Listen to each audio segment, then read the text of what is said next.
তুমি কোন হরিদাস পাল হে? কথাটি কারো মুখে শুনলে হয়তো আপনি মনে করতে পারেন যে আপনাকে হয়তো গালি দিচ্ছে। আসলে বিষয়টি তা নয়। আজ আপনাদের জানাবো এই হরিদাস পাল কে ছিলেন। হরিদাস পাল বাংলায় প্রচলিত একটি প্রবাদ কথন। সাধারণত কোনো অযোগ্য ও তুচ্ছ ব্যক্তিকে অবহেলার্থে বলা হয়ে থাকে, তুমি কোন হরিদাস পাল হে? জানা যায় 1876 সালে পশ্চিমবঙ্গের বিশরার এক অতি দরিদ্র গন্ধ বণিক পরিবারে হরিদাস পালের জন্ম।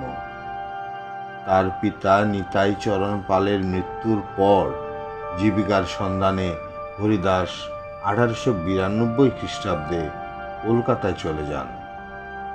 সেখানে এক সোনার দোকানে সামান্য পারিশ্রমিকের বিনিময়ে কাজ শুরু করেন।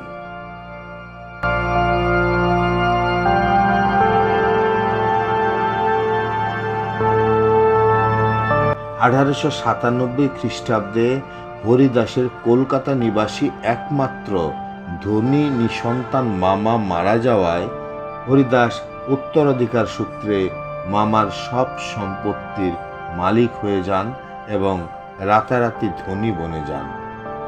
তিনি বড়বাজারে কাঁচ ও লণ্ঠনের ব্যবসা শুরু করেন।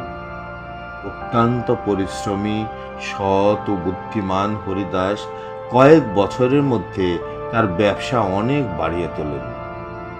এক দশকের মধ্যে তার ব্যবসা কলকাতার নানা জায়গায় ও গৌহাটিতে ছড়িয়ে পড়ে। হরিদাস অত্যন্ত সৎ ও দয়ালু ছিলেন। বিপুল অর্থ তাকে কলকাতার বাবু সমাজে স্থান করে দেয়। তার দান, ধ্যান ও পরোপকারের জন্য জনসাধারণ তাকে খুব ভালোবাসত।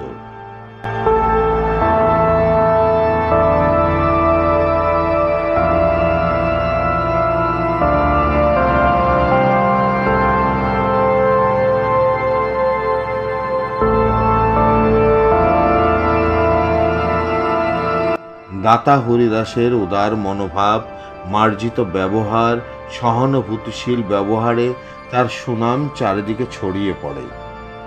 সাধারণের কল্যাণে তিনি নানা শিক্ষা প্রতিষ্ঠান ও দাতব্য প্রতিষ্ঠান গড়ে তোলেন।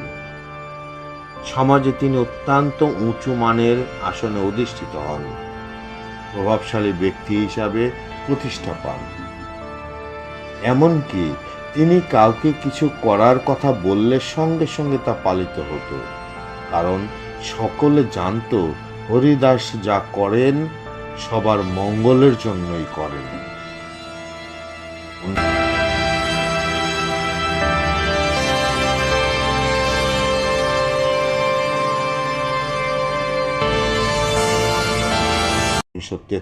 সালে হরিদাস কিডনির অসুখে মারা যান।